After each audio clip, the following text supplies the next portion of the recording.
बिस्मिल्लाहिर्रहमानिर्रहीम। अस्सलाम वालेकुम। इस ट्यूशन फाइनेंशियल अकाउंटिंग में मैं अभी तक आप लोगों को इन्वेंट्री वैल्यूएशन में उसकी entries, retail price method, gross profit method करवा चुकी हूँ। अब जो हम सिस्टम करेंगे वो है periodic inventory system. Periodic inventory system के तहत जब एंडिंग स्टॉक को रिकॉर्ड किया जाता है तो उसके अंदर आप डे टू डे ट्रांजेक्शन नहीं करते, आप वीकली या मंथली बेसिस पर रिकॉर्डिंग करते हैं या ईयरली बेसिस पर रिकॉर्डिंग करते हैं। तो इस रिकॉर्डिंग को हम पीरियोडिक इन्वेंट्री सिस्टम कहते हैं।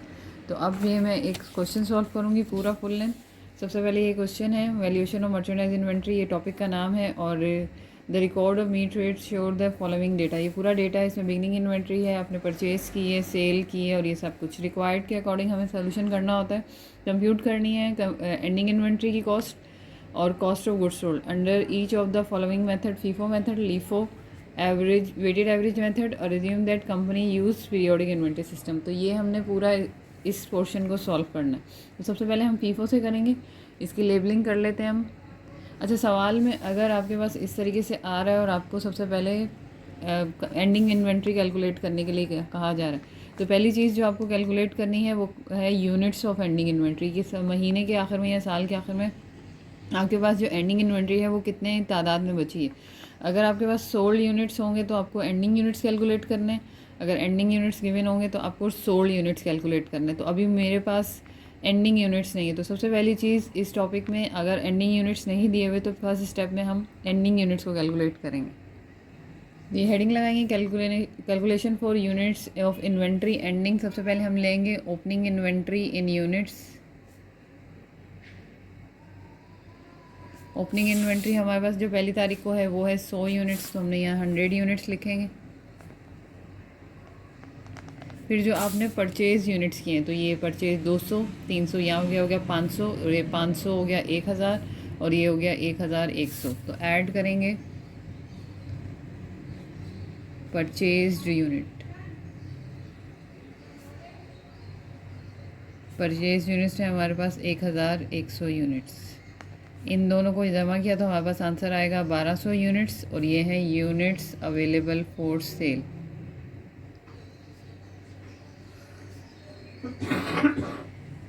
यूनिट्स अवेलेबल फॉर सेल आ जाएगा। इसमें से आप लेस करेंगे सोल्ड यूनिट्स। अगर सोल्ड यूनिट्स है तो उसको लेस करेंगे और अगर एंडिंग यूनिट है तो उसको लेस करेंगे। वो आपके सवाल के अकॉर्डिंग जो होगा वो कर लेंगे। तो सोल्ड यूनिट्स लेस करेंगे हम यहाँ से। सोल्ड यूनिट्स कैसे आ रहे हैं, ये मेरे पास है 350 और ये है मेरे पास 400।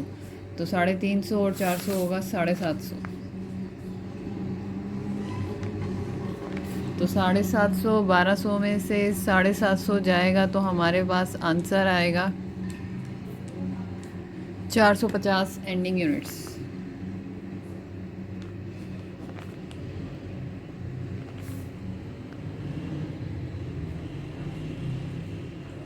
ये इन्वेंट्री एंडिंग इन यूनिट्स जो आपके पास बचेगी वो है 450 यूनिट्स। तो इस तरीके से सवाल में अगर आपको इन्वेंट्री एंडिंग के यूनिट्स नहीं है तो निकाल लेंगे। सिर्फ अगर सोल्ड यूनिट्स होंगे तो ये यहाँ सोल्ड यूनिट्स माइनस करेंगे तो एंडिंग आ जाएंगे, और अगर एंडिंग यूनिट्स देगा तो एंडिंग यूनिट्स इधर रख के इसको माइनस करेंगे तो आपके पास सोल्ड यूनिट्स आ जाएंगे। तो फिर हेडिंग भी चेंज हो जाएगी। तो कैलकुलेशन फॉर सोल्ड यूनिट्स, तो इस तरीके से पहला पार्ट हो जाएगा। अब आपको आगे जाके जो काम करना है उसमें इस रिक्वायर्ड के अकॉर्डिंग चलना है। कॉस्ट ऑफ एंडिंग इन्वेंट्री निकालनी है। तो सबसे पहले या तो हम कॉस्ट ऑफ एंडिंग इन्वेंट्री निकाल लें या फिर हम कॉस्ट ऑफ गुड्स सोल्ड निकाल लें। तो यहाँ पे हम सबसे पहले हमारे जो बिज़नेस का नाम है वो है Mir traders. Cost of inventory ending periodic inventory system, और आगे आप मेंशन कर दें कि आप कौन सा मेथड करें। यहाँ लिख दें फीफो मेथड।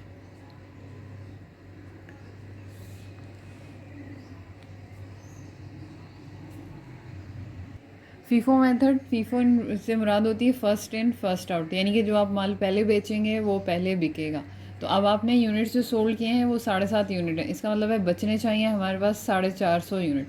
तो आप अगर 750 यूनिट बेचे हैं और बेचेंगे हम ऊपर से, तो जब ऊपर से बेचेंगे तो यहाँ से आप चेक कर लेंगे फीफो मेथड में एक बात याद रखिएगा कि बिकेगा ऊपर से और बचेगा नीचे से, और परचेज यूनिट्स को देखना है, सेल को नहीं देखना, और देखना है कि सेल की तादाद पूरी हो जाए।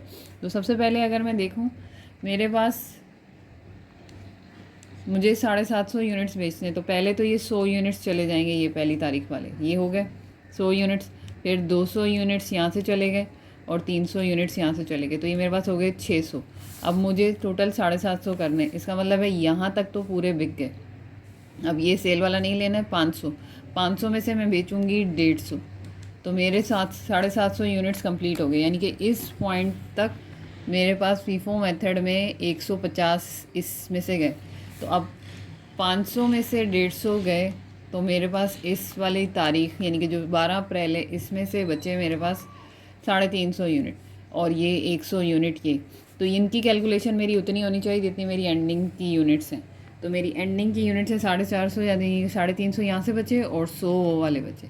तो एक बात याद रखना है कि फीफो में आपने पहले चेक कर लेना है कि आपने जितने सोल्ड यूनिट्स किए हैं वो ऊपर से बेचना शुरू करें, और ऊपर से बेचना शुरू करेंगे तो जहाँ तक जिनकी उन यूनिट्स जो नंबर है 750 है ये, तो जितना यूनिट्स का नंबर है वो हो जाएगा, तो उसके बाद जितना बचेगा वो आपका एंडिंग होगा। तो जब फीफो मेथड है बेचते ऊपर से हैं, बचता नीचे से, और परचेज यूनिट्स को देखना है, तो मुझे एंडिंग की कॉस्ट निकालनी है। तो इसका मतलब मैं बताऊँगी, तो मेरे पास जो बच रहा है सबसे पहले अप्रैल की 12 को परचेज़ में से मैंने 500 में से 150 बेचा, तो वहाँ से मेरे पास बचा 350, इसमें से 150 बेच दिया तो मेरे पास 350 बचा, और वो 60 रुपये के लिहाज से बचा। और अगला जो मेरे पास है वो मई की 14 से बचा परचेजेस, जो बचा मेरा 100 यूनिट्स, और वो बचे हैं 70 रुपये वाले। अब ये टोटल हो जाएगा 450, और यहाँ हम लिखेंगे कॉस्ट ऑफ इन्वेंट्री एंडिंग। अब 350 को मैं 60 से मल्टीप्लाई करूँगी तो मेरे पास आंसर आएगा 21,000, और 100 को करूँगी 7 से तो मेरे पास आएगा 7,000, और ये मेरे पास टोटल बनेगा 28,000। इसको ऐसे डबल लाइन से आप बंद कर देंगे यहाँ से, और यहाँ से इसको डबल लाइन से बंद कर देंगे, तो ये मेरे पास आ गई है कॉस्ट ऑफ एंडिंग इन्वेंट्री। अब निकालते हैं कॉस्ट ऑफ गुड्स सोल्ड। अब यहाँ पे जो हमें कैलकुलेशन करनी है उसमें हमें बताना है कि हमने जो यूनिट्स बेचे उनकी कॉस्ट क्या थी, यानी कि कॉस्ट ऑफ गुड्स सोल्ड बताना है। और cost of goods sold FIFO के मेथड से बताना है, तो मैंने आपको शुरू में बता दिया था। सबसे पहले हमने पहली तारीख का बेचा, जैन की फर्स्ट का, जैन की first beginning inventory, beginning inventory में थे 100 यूनिट्स, और 100 यूनिट्स थे 50 वाले, तो ये बन जाएगा 5,000। फिर हमने भेजा फरवरी की 5 से, फरवरी की 5th परचेजेस में से बेचा, और ये हमने बेचे 200 यूनिट्स 55 रुपये वाले। फिर हमने बेचा मार्च की 12 से परचेजेस 300 वाले,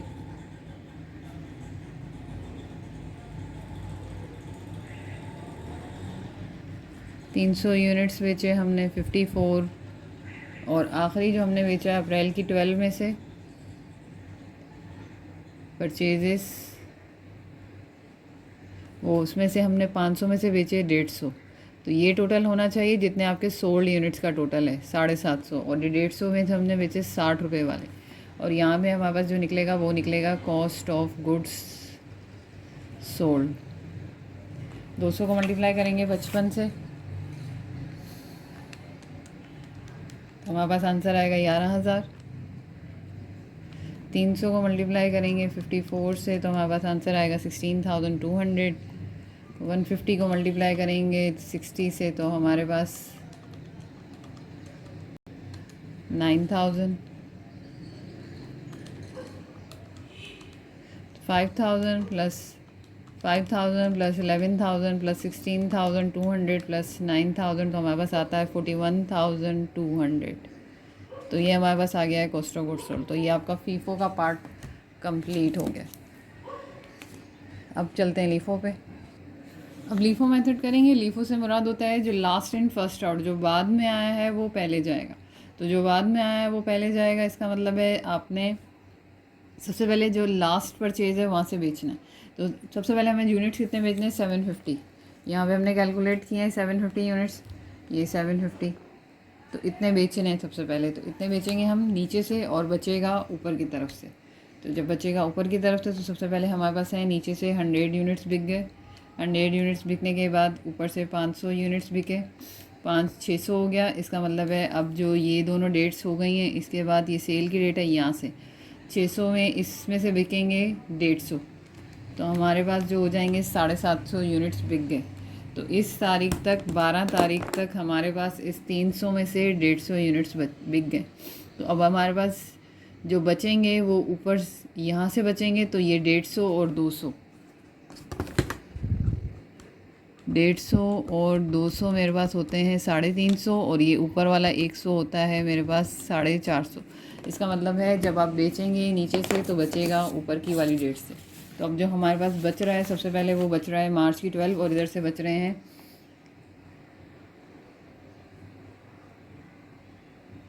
150 यूनिट्स, और ये 150 यूनिट्स हैं मेरे पास 54 रुपीज़ वाले।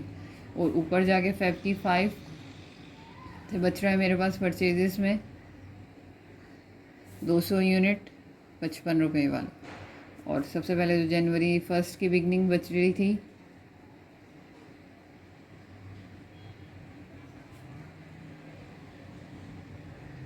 वो मेरे पास बच रही है 100 यूनिट्स 50 वाले। तो ये टोटल हो जाएगा 450।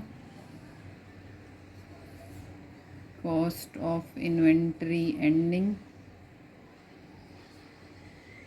और ये मेरे पास 2 था, इसको मल्टीप्लाई किया था तो उसका अंदर 11,000 आया था, इसका आंसर 5,000। और 150 को मल्टीप्लाई करेंगे 54 से तो आंसर आएगा 8,100। 8,100 में प्लस करेंगे 11,000 और इसमें प्लस करेंगे 5,000, तो हमारे पास आंसर आएगा 24,100। तो ये कॉस्ट निकल आई है इस तरीके से। अब हमें कैलकुलेट करना है कॉस्ट ऑफ गुड्स सोल्ड, और कॉस्ट ऑफ गुड्स सोल्ड वही जो हमने बेचा है नीचे से यहाँ तक वो वैल्यूज़ ले लेंगे। सबसे पहले हमने मई की 14 से बेचा है, मई की 14 से आपने परचेजेस बेची हैं 170 रुपये वाली। फिर आपने अप्रैल की 12 से बेचा है परचेजेस, वो आपने बेची हैं 560 रुपये वाली। फिर आपने मार्च की 12 में से 150 बेची हैं, 150 बेची हैं आपने 54 वाली। तो ये कैलकुलेशन हो जाएगी हमारी 750 यूनिट्स, जितने यूनिट्स बेचे हैं वो cost of goods sold,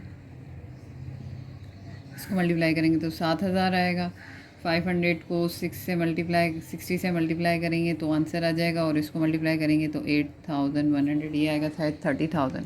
500 multiply by 60 30,000,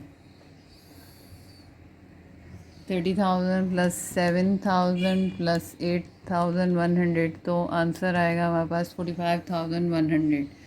तो ये आपका लीफ़ो से हो गया। तो बस ये याद रखनी है कि फ़ीफ़ो में बेचेंगे ऊपर से और बचेगा नीचे से, और लीफ़ो में बेचेंगे नीचे की रेट से और बचेगा, लीफ़ो में बेचेंगे ऊपर से और बचेगा नीचे से, और लीफ़ो में बेचेंगे नीचे से और बचेंगे इन्वेंट्री एंडिंग ऊपर से। अब हम अगला मेथड करेंगे वेटेड एवरेज।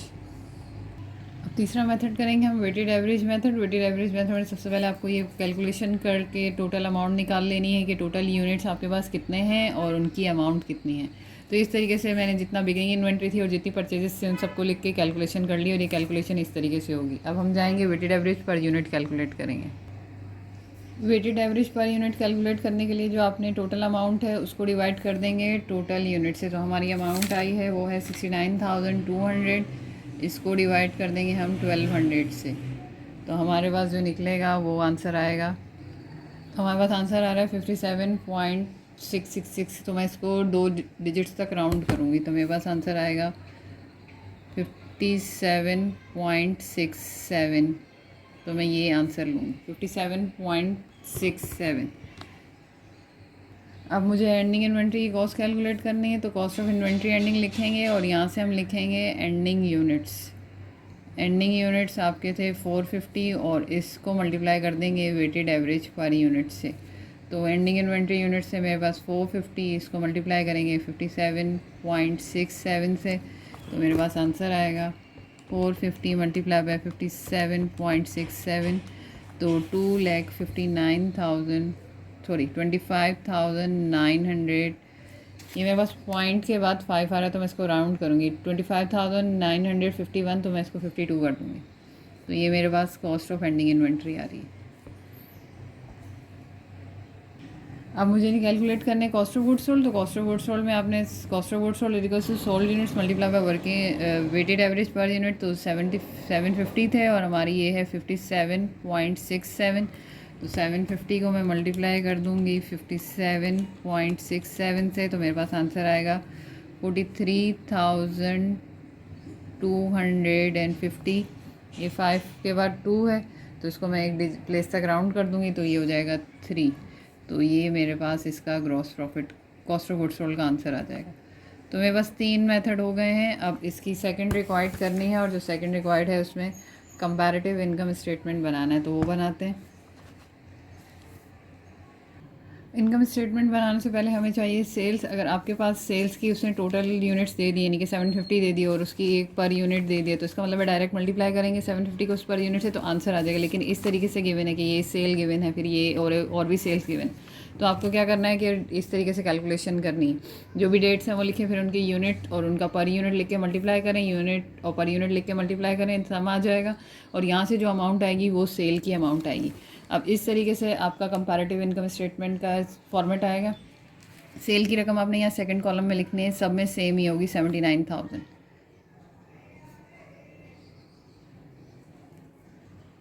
अब यहाँ पे सेल की अमाउंट सब में सेम है। इसके अलावा आपने कॉस्ट ऑफ गुड्स सोल्ड की हेडिंग लगानी है, उसमें मर्चेंडाइज इन्वेंट्री ओपनिंग लिखेंगे। मर्चेंडाइज इन्वेंट्री ओपनिंग की रकम भी तीनों में सेम होगी, जो फर्स्ट कॉलम में लेंगे। और परचेजेस की अमाउंट भी सेम होगी, क्योंकि परचेजेस का आप टोटल यूनिट्स और पर यूनिट से जमा करेंगे तो वो भी सेम होगी। फिर cost of goods available for sale आ जाएगा, तो वो पहले कॉलम में आप यहीं लिखेंगे। अब जो चेंज होगा वो होगा मर्चेंडाइज इन्वेंट्री एंडिंग। हमने मर्चेंडाइज इन्वेंट्री एंडिंग कैलकुलेट किया था फीफो मेथड से, उसका आंसर देखते हैं। फीफो मेथड से आंसर है 28,000, लीफो मेथड से आंसर है 24,100 और वेटेड एवरेज से आंसर है ये।